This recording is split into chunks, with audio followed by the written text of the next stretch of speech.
This podcast is a B-Side Collections production.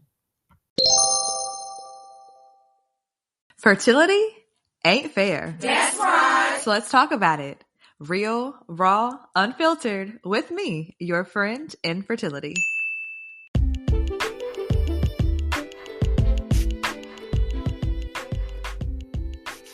Hey, welcome back, Fertility Ain't Fair community. I am your host, Britt, and if you are new to our podcast, well, welcome. And if you are not, I'm so glad to have you back. You already know I'm super excited because we have another dope guest stepping into the podcast today. Her name is Carmen Davis, aka Carmen D. Carmen D, honey, she is a decade-long stylist, a hairstylist. She has worked for New York Fashion Week. She's done Couture Fashion Week, celebrities on the roster. She is all about women wearing their natural crowns and being comfortable in their hair. So if you want to get your crown straightened, go to Miss Carmen D, honey. But she is also the creator of an active movement called Mind Your Own Womb. So yes, we are talking all things womb health today, talking about Carmen's womb health journey, and all about how her organization is really all about creating a safe space to advocate, break societal norms, and just allow women to get knowledge, support, and recovery, right? So that they are not alone with their womb health. And so I'm super excited to have her. We were actually connected through another, a former podcast guest. And so when I heard about Mind Your Own Womb, I was like, girl, we have to connect, and you have to be on my show. So I'm so glad I was able to grab her and fit it into her busy schedule. So not only are you probably going to want to reach out to her and join her movement, but you may also want to reach out and get your crown together. But Carmen D is amazing. So without further ado, I welcome Carmen D to Fertility Ain't Fair.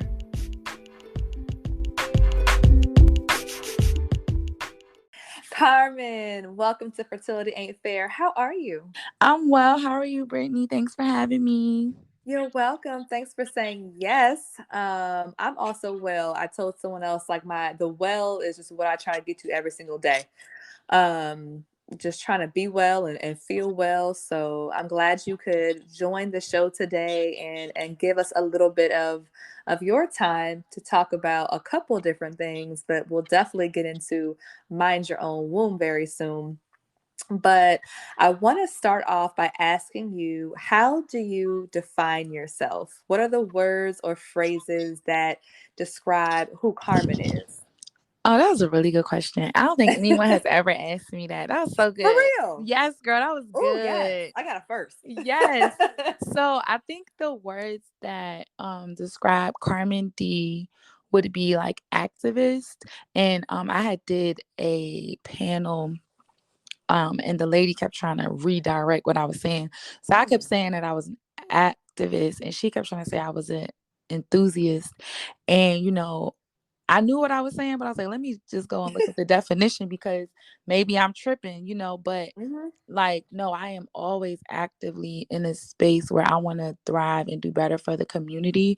So if it's bring awareness, or is it like just love on somebody? Like I'm the type of person, like I can be walking down the street, and if it's a group of Black people, and I know you should love on people in general, but if there's a group of Black people, I'm going to always tell them like I love them, they look amazing, things of that nature. And it's not because I'm lying. That's truly how I feel. Like they just make me really happy. Like I really love the skin that I'm in. So I would definitely say an activist. And let me see what else. Oh, I'm like really like a go-getter, and I've been told that I'm a trendsetter. So there's a lot of things like, I've always kind of done and did, but I'm like, I've always been raised a certain way to like not brag and boast, but I'm trying to learn the difference at this big age that it's not bragging and or boasting. It's just speaking your truth sometimes and like letting people know like where you are. Like, how like you mentioned prior to us recording about like Mercury that is in retrograde and things of that nature. And like a lot of people years ago, I could have never said that to someone and they would have even known what that is. Right. So you know what I mean? Like, it's just like, like I used to just be like, all right, like this is me and my thing and the things that I know. And it was like, even though I wanted to, embrace it and share the wealth and the knowledge, sometimes, the world isn't ready. But I'm just so Mhm. excited that we're in a climate that the things that I know that I'm purposeful in this life are like broadening and people's horizons and everyone's aware. So like I can just speak freely and I can really know that I'm working in my space. Well, come on then, Carmen. I mean, that was off the cuff realness. Listen. I love it. No, I love it. And I agree with you. Because I was someone who, if you would have told that to me, I'm like, what the hell is that? I don't follow the planets. I don't, what are you Yep. talking about? But here we are. And I heard it in the workspace a few years ago. And I was like, oh, okay. Yeah. Learn something new. And it's, still a very real thing. But that you mentioned, not to brag or boast. And I feel like a lot of us, especially in the Black community, were raised that way. But the deciphering of this is, as you mentioned, not bragging or boasting, but it's living and speaking in my truth. It's Yeah. it's being confident. It's bringing things that I want to bring to the forefront out, and I shouldn't be, ashamed of doing that. Absolutely. And it's okay to also give yourself a clap and be proud of what you have done or what you are looking to do. So speaking on that note, talking about you being an activist, you created, and you are still creating, obviously, an active movement around mind your own womb. So, and that's where we connected. Yes. So let's just jump into, give us the backstory on where the movement started, and why. What made you say this is part of my purpose and it needs to be done? Okay, so yeah, I would love to share that with you. So what it was, I think it was 2015. I was living in New York. I was booked and busy, working, working, working. Like I sometimes would work like 14 days straight. I would work in Brooklyn and I would come to Richmond and do hair for the weekend and I would go back home and just get back to it. Living my life, being young, partying, networking, just all things big city living, right? Mm-hmm. But sometimes what comes with that, you don't really like think about your health. You're just like living, so and because I was working so much, I started like this crazy obsession with like having to have coffee every day and sometimes more than one cup of coffee. And Right. I had never did that before, but it was just like a part of my new life, and Mm-hmm.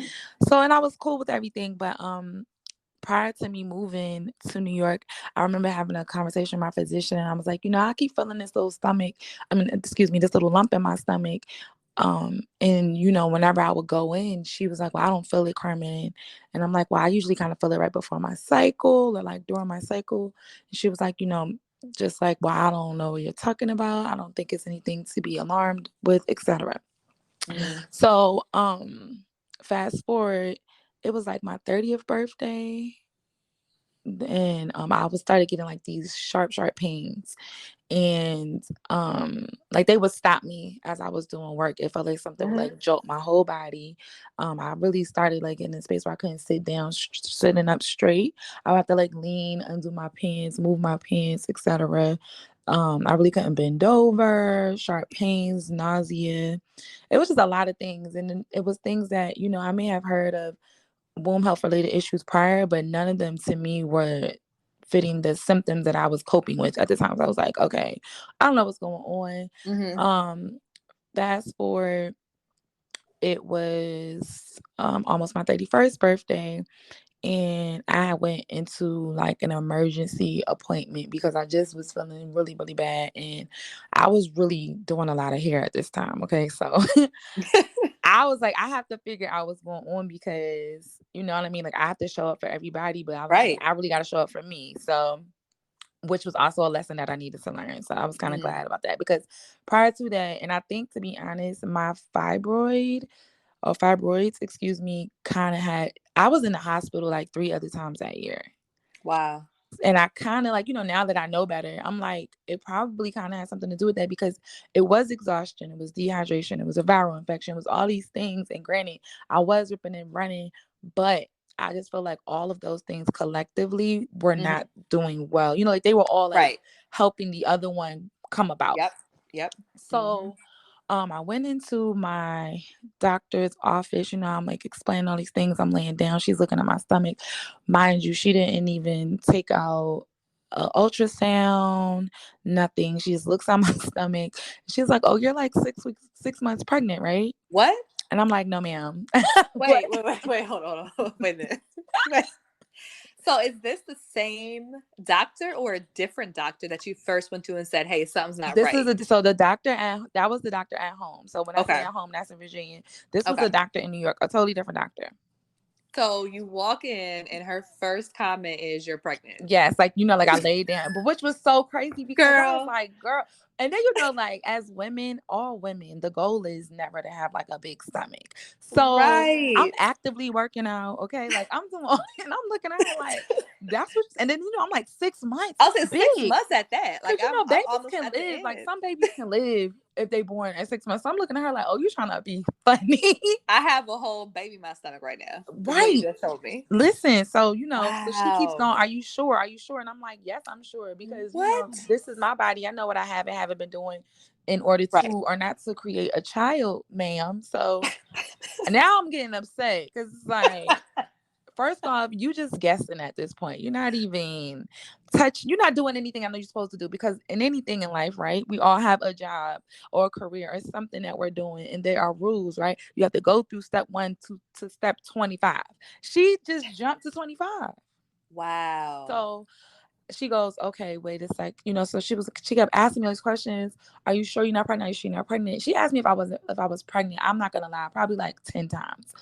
So it Wow. was crazy. And I'm just gonna say, like, my physician was an Asian woman, right? Mm-hmm. So fast forward, she finally does an ultrasound on me, and now her mouth drops. She's Mm. like, oh my God, it's just so many fibroids. You're measuring at 37 weeks pregnant. That's how big your uterus is right now with the Wow. fibroids. She was like, so I'm just going to suggest that we do an emergency hysterectomy on you. Now, mind you, I'll never forget, it was like March 28th. Mm. So again, I tell you, I'm a hairstylist. So April, May, June, those are busy months Right. because it's prom, it's Mm-hmm. wedding season, it's graduation. My friend was getting married out of the country. So I'm like looking at her like, because I know my mother had to have a hysterectomy, but the same thing. So I'm just like, okay. I was like, an emergency hysterectomy though, like I'm not comfortable with that, because all I am hearing, and I was like, no offense, is that because the first thing she asked me was, well, do you have any children? And I said no. Right. So then she goes back into, well, I think you should do an emergency hysterectomy. I can have it for you on April 1st. Wait. What? Right. You hear me? So I said, well, all I'm hearing is that you don't want me to have any black children. So I'm going to just wait. Like, let me just see what I can figure out. Mm-hmm. And then we'll have a conversation. She was like, well, you just told me how much pain you're in. And I can see how hard it is to insert you and all these other things. And, she was just like, I just really think, she was like, we're going to take photos or whatever. So when she left out, the lady came in and took photos of my uterus. Mm. And I was asking her, like, did it look really bad? And she was like, I'm not going to say it looks really bad, but it is, Right. it's a different kind of case. I was like, okay, cool. But she was like, but don't jump off the handle. Like she was trying to calm me down, because that is not what the doctor was doing. Well, So, and that's the thing. Like, I guess I'm just always blown away when I hear women in their 30s right, being talked to about a hysterectomy when we may still want children, correct, and correct. that completely takes off the table my chances of carrying my own children by whatever Mhm. means and whatever it's going to happen. Absolutely. And I just and I'm, obviously we're not doctors, but I just can't fathom myself as a healthcare professional telling someone of childbearing age, unless it was life or death, that that was the first line of solution. Right. That was That's that crazy. was my thought as well. That was my thought as well. So I think also that was kind of like, so I can be a little shallow. That's like one of my my downfalls in life. So what was messing me up was she kept telling me that they were gonna have to cut me vertically. Mm. And I was like, okay, hold on. So I had stepped out. I called my mom on the phone. My mother at the time was still a practicing registered nurse, and I was like telling my mother everything that was being said because my mom kept telling me like, Carmen, I think that you should go. And what happened was when I told you when I spoke to my first doctor, it was like a year prior, and I should have went back before, but like life just happened and it kind of got passed. You know how that goes. So when I called my mom, she was like, okay, don't beat yourself up because I know that you're probably feeling like you should have went sooner. She was like, but also, don't, we're going to get a second opinion, come home. When you have to go to your follow-up, appointment in New York, I'll come up there and go with you because, again, you have to remember in any kind of space, there's jargon. And the way that the doctor was speaking to me, it was not so I could thoroughly understand what she was saying. She did not say it in layman terms. It was given every technical phrase you could use out of the book. And I'm looking at her like, man, stop playing with me because, I'm a hairstylist. And I don't speak to my clients like that because I could, but I don't because I want them to understand what I'm talking about. I'm not going to say, hey, we're going to take you to a level 5. I'm going to say, hey, girl, we're going to take you to a medium brown because y'all understand that. You know what I mean? Right. Of course. So, correct. So, anywho, my mom was like, whatever. So I'm like, all right. So I started crying. So my mother's like, oh, Carmen, it's going to be okay. And I was like, I'm not crying I'm more so crying because I know that you really want grandchildren. I was like, and I'm just one of those people, whatever God has for me is what it is. You know what I mean? Like, so I'm cool with it. But I was telling her, I was like, I'm really upset because you want me to walk around with this scar, so I can't even have a flat stomach and be like out here stunting with like a midget. She got so mad with me. But I'm just saying, like, listen, hey, that's the truth. Okay, that's how I was feeling in the moment. But also, that's a real thing. Yes. Like having the scars of certain situations, it's emotional and physical. Correct. You understand what I'm saying? And like, yes. So I'm like, yes, it's gonna always be a constant reminder. Like, granted, if you have a scar of any kind, but it's a difference when you know you have a scar and the world knows you have a scar. Right. Right. Okay. So fast forward. I come to Virginia, they do MRIs on me, they do all these things on me.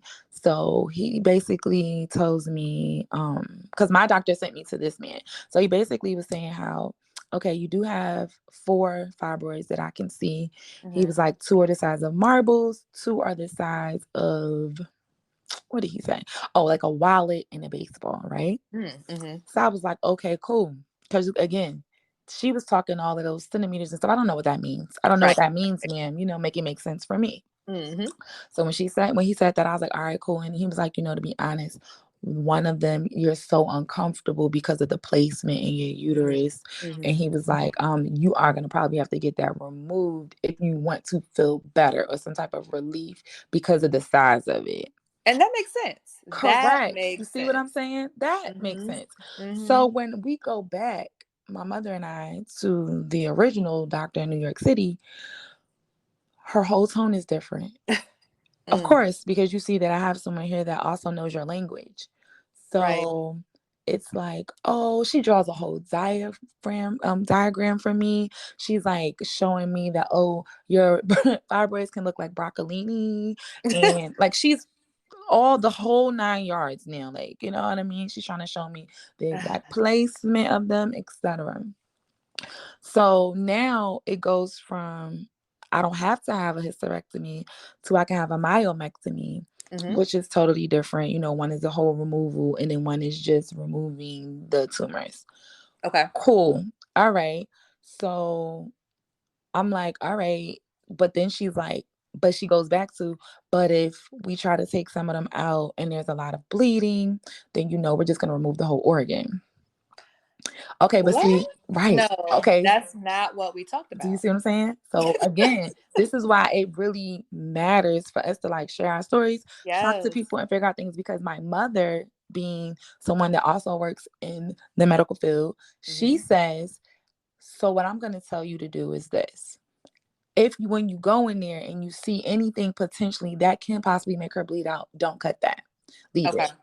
Okay. Right? Only take out the something that will make sure that she's no longer in pain, and also we're leaving the uterus. We are not removing the uterus. My mother said that like a whole bunch of times. So cool. And then, cause like people lose a lot of blood, blah, blah, blah. And my mother was like, this is what she knows. She didn't want me to have any blood transfusions, Mhm. anything like that. She wanted to be as simple as possible. Again, Mhm. I wouldn't have known to say that. Right. Right. Right. So, fast forward, I have my surgery. I didn't have to get the vertical cut. I have a bikini cut prior to me going into my surgery, because I think it was like a month or so, because she was like, I could tell you're so scared. Yeah. I'm gonna wait until the surgeon that basically teaches everybody on the East Coast how to do this surgery can do yours. Okay. Cool, right? All right, that sounds cool. So whenever it is, let's do it. Boom. So now, but I'm still kind of freaking out because I had only been working at this salon that I was working at in New York, maybe for like a year and a half. And I'm like, these women are just getting comfortable with me.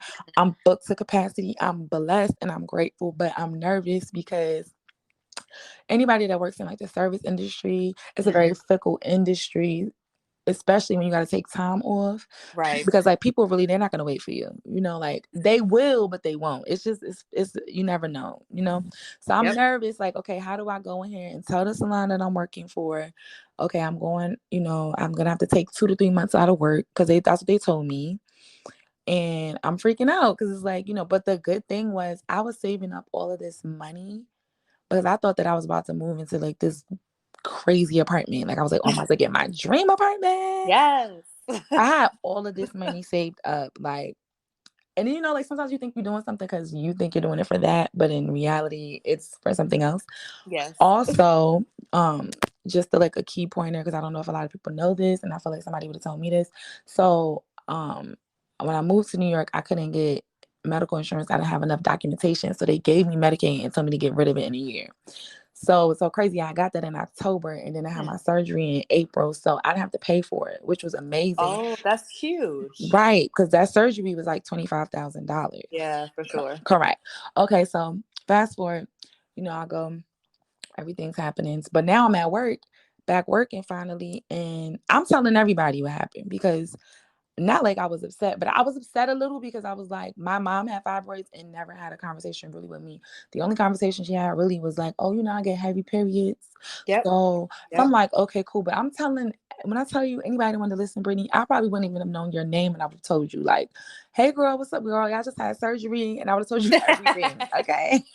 Wait, question. Let's go back though. So, how long were you actually off for? Like 2, 3 months, or how Yes. long was your recovery? My full recovery was a year. Oh wow. I was out of work for like 2 months and like a week, or 2 months and 2 weeks, something like that. And when I went back to work, I only could do 1 to 2 people, maybe 3 people if it was Hmm. something fast. But I Hmm. really couldn't do like hair like that because, you know, a lot of us forget like your core is what makes you be, Yeah. you can move and Hmm. maneuver just from your core. So that was crazy. But yeah, it took me like a full year to feel like my normal self again. Like, and I think because I wore a thigh high. I know a lot of people wear like other stuff, but that was the only garment that I could wear that I felt comfortable in. Everything else felt like I didn't have enough support. So I probably wore that thigh high for like 6 months. Wow. So crazy because when I had my surgery, and I went in there for a tube removal, from fallopian tube removal. Okay. But while they were in there, they also removed like 3 fibroids. Okay. So this male surgeon told me, "Oh, it's not a big deal. Get it done on a Friday, and by Monday you'll be fine." Wait, did they Girl, cut you open? so I have what I have five. I have 5 small incision scars Okay. across my bikini line Okay. But they where always they tell everybody like that surgery is like way less intrusive. and I don't right. know. It's not invasive, Yeah. and it's little robots, and all of that sounds fine. But girl, I think I got done. I think it was a Friday, and Hmm. that whole weekend I was in so much pain. Yeah. And so from what he told me to how I felt was like two damn different worlds. So my mom was in town, and I was just like, "Mom, I'm dying. Like something's not Yeah. right." this man told me I'd be back to work Monday. How in the hell could that be the case when I feel like my gut is ripped open?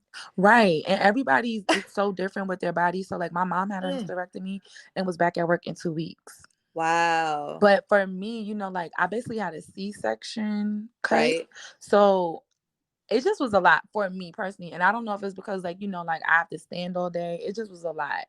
Um, Yeah. so yeah, I also and what ended up happening from me like telling everyone, literally my clients started sharing with me their stories. They always Mm-hmm. share it with me, but it wasn't so in depth. So before it would be like, well, me and my husband have been trying to have babies, or Mm-hmm. we're doing IVF Mm-hmm. or stuff like that. But it was like, oh, like I have fibroids, that's why I lost the twins. Wow.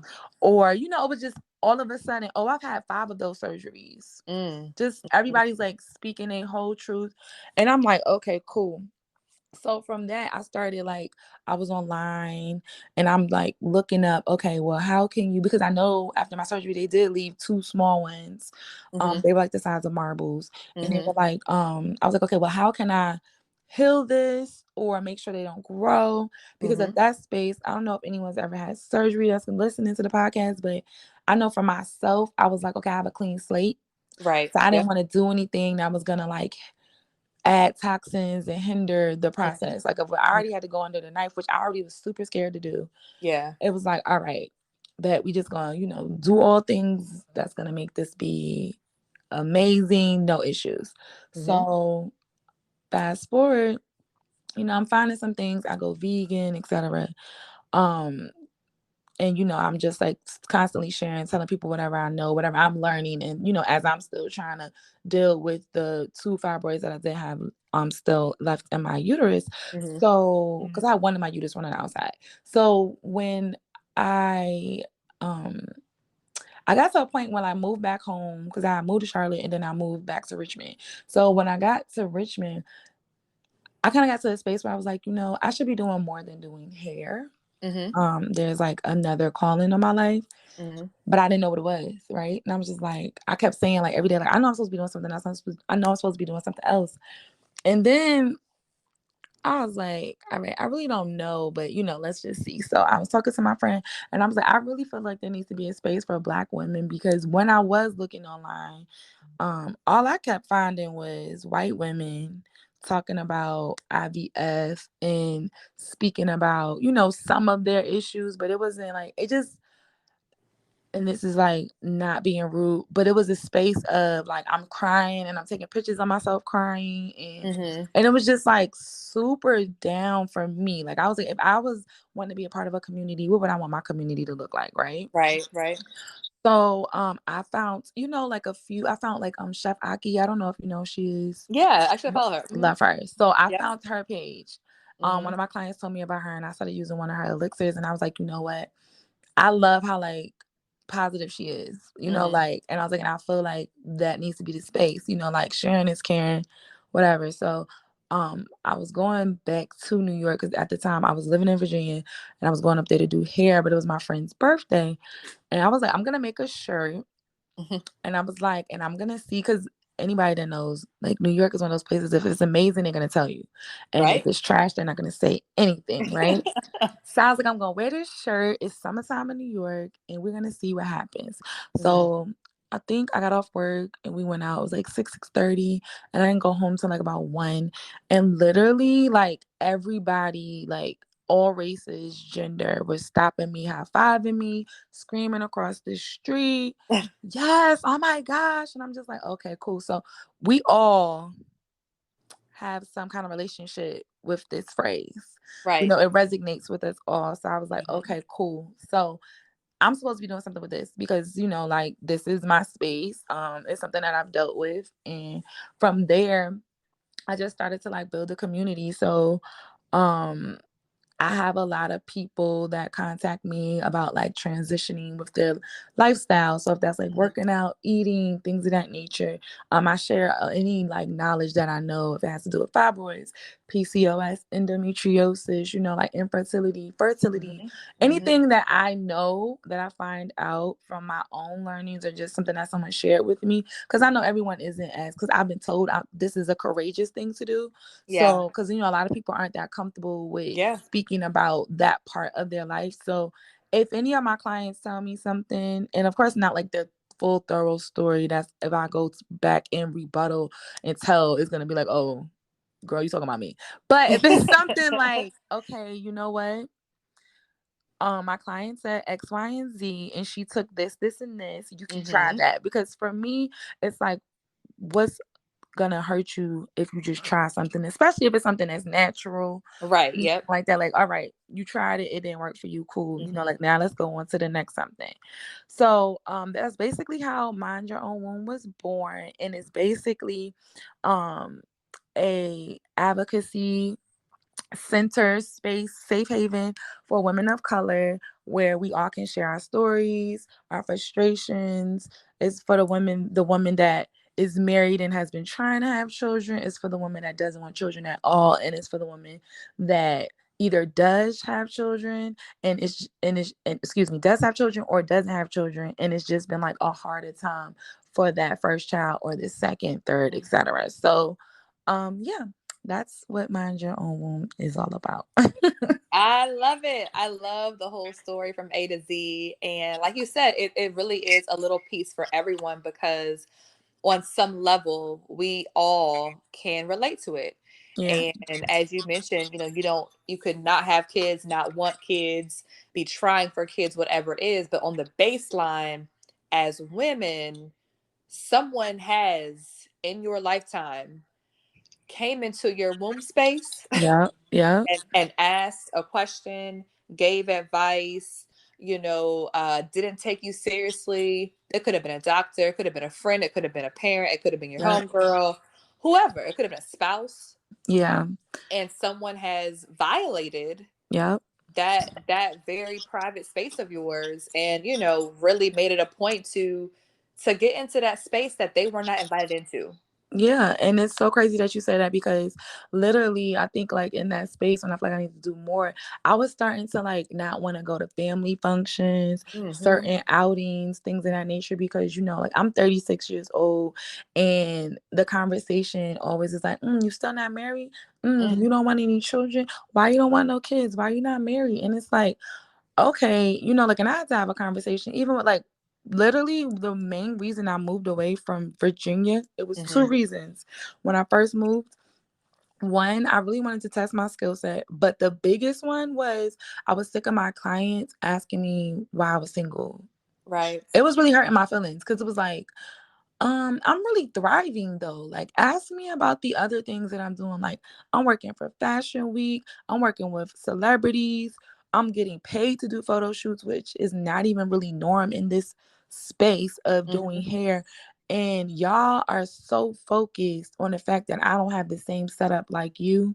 Mm-hmm. It was just really hurting my feelings more than anything. So yes, like breaking those social societal norms when it comes to Yeah. like the womb space is something I feel like we're all trying to do because it's ridiculous. Like Girl.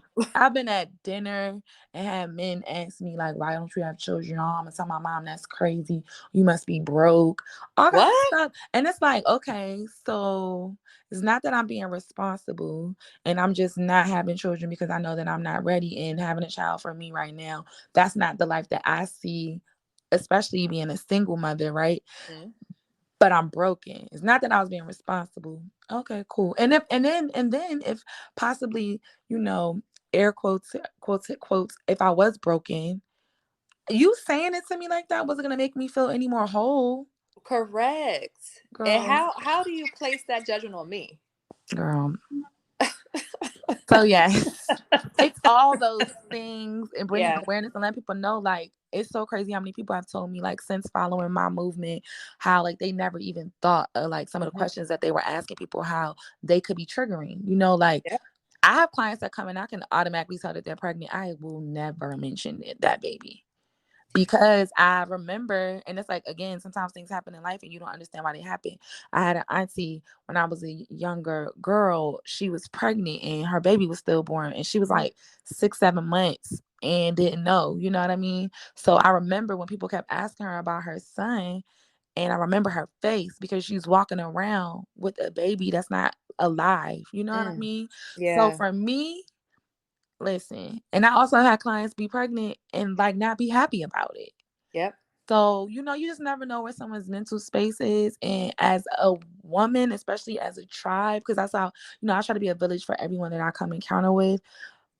I'm not going to put you in a space that's going to make you uncomfortable. I just want you to be comfortable. So, especially when you come in to get self care or something of that nature, if you want to talk about the baby, you'll definitely talk about it because I'm going to ask you, how are you?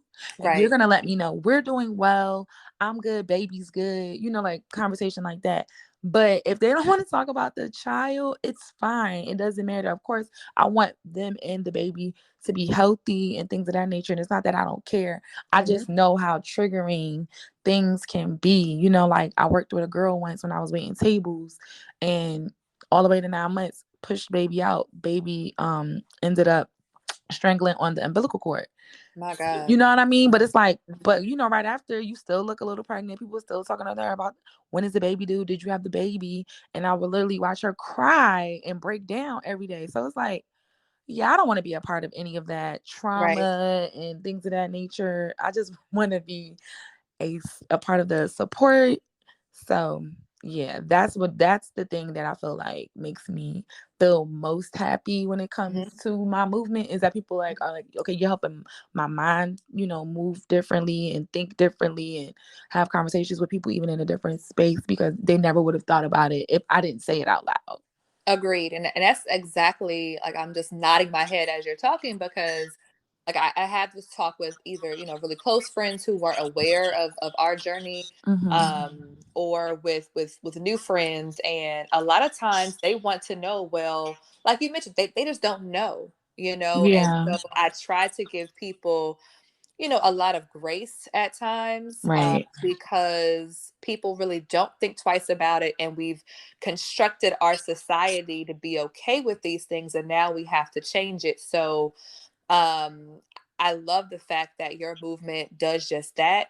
And the fact that, you have been able to, talk back to people and say, hey, did you realize that could be a trigger? Or, hey, Mm-hmm. like, how dare you ask me that question? Because if we just keep smiling through the shit, Right. it's not going to get better. And so, I know it can be hard sometimes in different situations or different relationships, but at some point in time, if we want things as we know to change, we have to say something. We have to have that conversation with that person, because if we don't, it's gonna be considered okay, and it's not okay. It never has been. Exactly. Yeah. So I agree. yes, I commend you on the journey. I'm on it with you. And girl, one at a time, we're gonna get Listen, it's the people truth together. though. It's the truth. Like I remember, I know you had Chelsea on the show, and Yeah.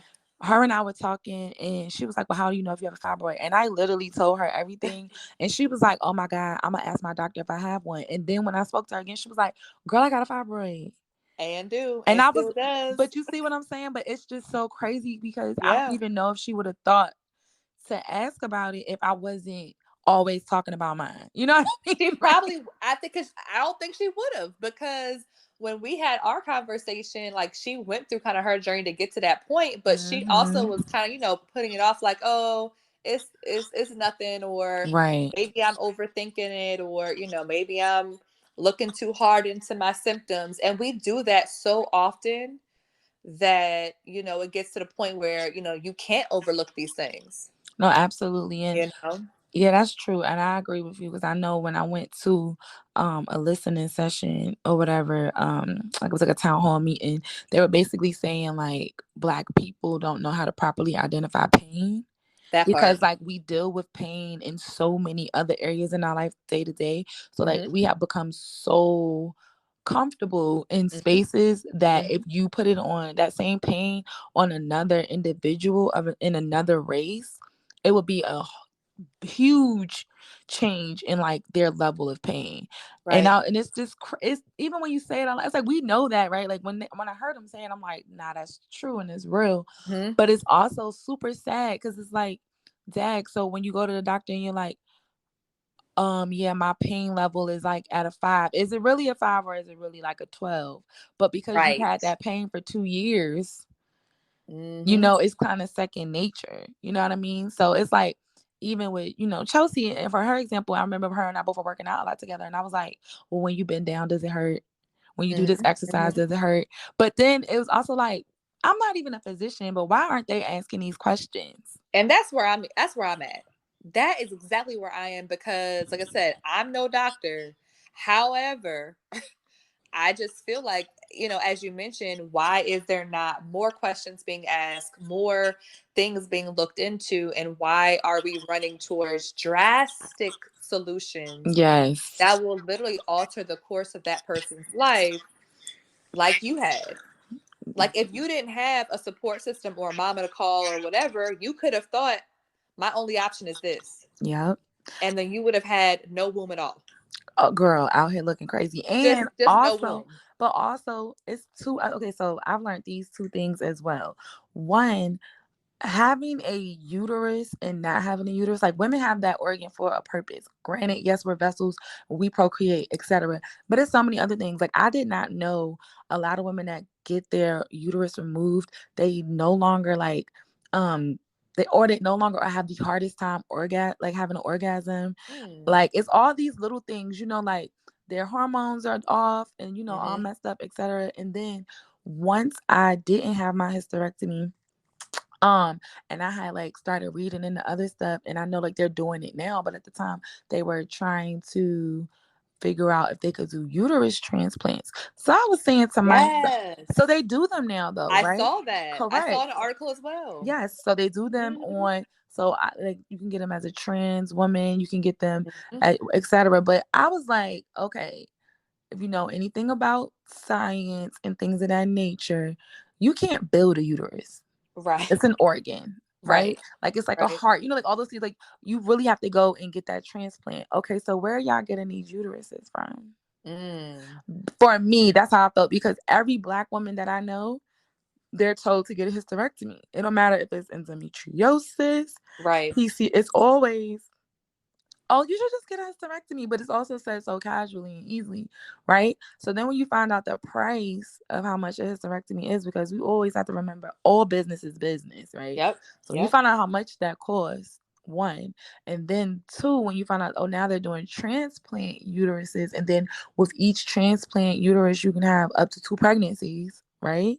Wow. Do you see what I'm saying? But where are you getting the uteruses from? And then I was annoyed and offended because I'm like, if that's what we doing, why is that not something that we're offering women? Like, that would have been something probably Gabrielle Union would have loved to have done. Okay. You know what I And mean? she Like, and she can afford it. but this is what do you see what I'm saying? Like, that's something that so many people probably would have opted out to do that, as opposed to any other route that they have taken, thus far. Mhm. So it just kind of like has me looking, my head is tilted, my eyes are squinted. I'm like, Mhm. what's going on? Because yeah, no. And I always tell people, like, if you don't have to get rid of your uterus, don't, because we have to Yeah. remember organs are put in this body for a reason, Mm-hmm. right? So unless you're just, like you said, it's gonna be something that's gonna take you out of here, I really feel like you should try to figure it out so you can still keep it. Yeah, keep it intact. Yeah. Correct. It's a Correct. good question though. Like, what do they do with these uteruses once they're out the body? Where do they go? Right. Do they just go to Where like do uterus, they go? where uterusville? Like, where are they going? It's like a store, and people like It gotta be. They're probably buy like them later. they're refurbishing them. They gotta Oh, be. not a refurbish. I can't. Not today. I think that's That's what a they're whole doing. different It conversation. is, but that's what I think. Not That's a my truth, refurb. and I'm It's like a sticking by it. refurbished cell phone. Yes, and I'm sticking by it. That's my truth, and that's what I'm You sticking probably by. right, girl. You probably right. I'm trying to tell you. I believe you. Well, look, let me. So I feel like you've given us a lot of things that you've learned. What would be your top 3 lessons that you've learned on your journey so far? Okay, so far my top 3 lessons would be: one, make sure you document everything. Mm, Document things that probably don't even make sense to you, but it's gonna make sense later. Meaning like the day it happens, the time it happens, how often it's happening. That way, what I have learned from speaking to so many doctors on my platform, they say that that does then help them kind of navigate and mhm, figure out which lane they should possibly look down and think of, when they're, looking at your body and trying to figure out what may or may not be going on with you.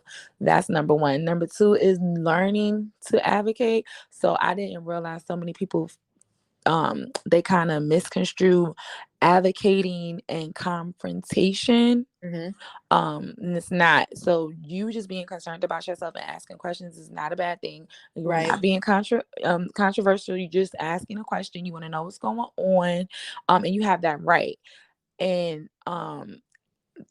also with that, if the doctor refuses you some type of treatment or doesn't want to do something, ask them to write it down in your notes. Well, usually when you do that, then they'll do what you asked for. That's when I Mm, learned that. And three, try any and everything. And what I mean by try any and everything, like the small things, like drink more water, work out, like just really try to yep. better your lifestyle. And Hmm. a lot of times with bettering your lifestyle, you'll get the results you're seeking. So your pain may go away. You may get pregnant.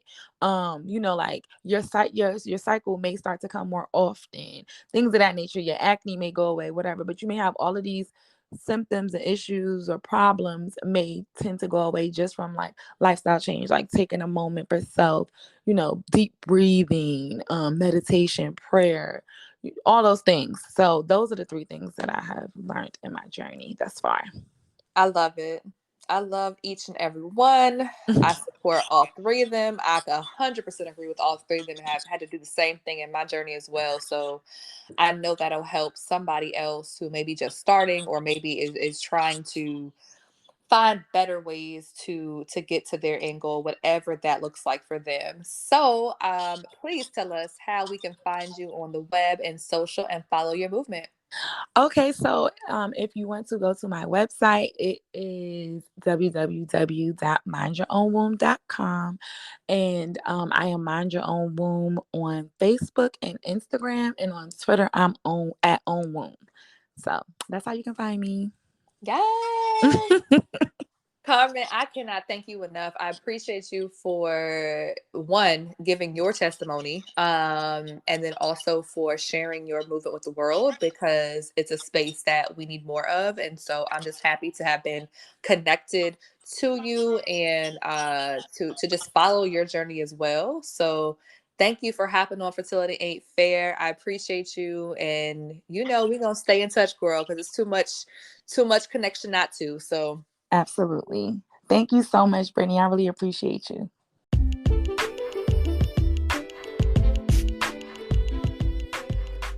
Wow. So I feel like once again, there were some absolute key takeaways and lessons that Carmen D just gave to us in the form of gems dropped.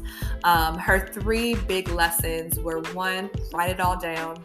So when you're going through, a pain or a feeling or discomfort, put it on paper, right? Because as we mentioned, sometimes if you don't go to the doctor immediately or you learn how to cope and you learn how to deal with it, by the time you have to explain what's happening, you may lessen your symptoms, right? You may downplay them when you're actually talking to the doctor, or for real, you may forget, right? So write everything down. A great lesson. Number 2, as we always say, advocate for yourself. If the doctor is not listening, find a new doctor. If they're not taking you seriously, find a new doctor. Continue to seek out the help that you need and the care that you need, and do it until you find the right team to take care of you the way you need to be taken care of. And third was try it all, right? Like if it's not going to be harmful, I'm also a big supporter of that. Girl, try the tea, try the acupuncture, go to therapy, pray more, work out more, drink your water, mind your business, do all the things that you need to do to make yourself whole. Because as we all know, everything is connected, mind, body, and soul. And so while, drinking water, for example, may not cure something in your body, it's definitely going to make you a healthier and stronger person. And so there is healing in doing all the things that you may need to do to get to a better place, both physically, emotionally, and mentally. So Carmen D, girl, thank you again. You are now absolutely a part of Fertility Ain't Fair family. Make sure you follow her on all things social media at Mind Your Own Womb. Follow that movement. Check out her amazing merchandise as well on her website. And in the meantime, absolutely follow us as well on social media at Fertility Ain't Fair. Pop over to our website at fertilityaintfair.com for merch on all our past podcast episodes. And always, I am your friend in fertility. And until next time, stay hopeful.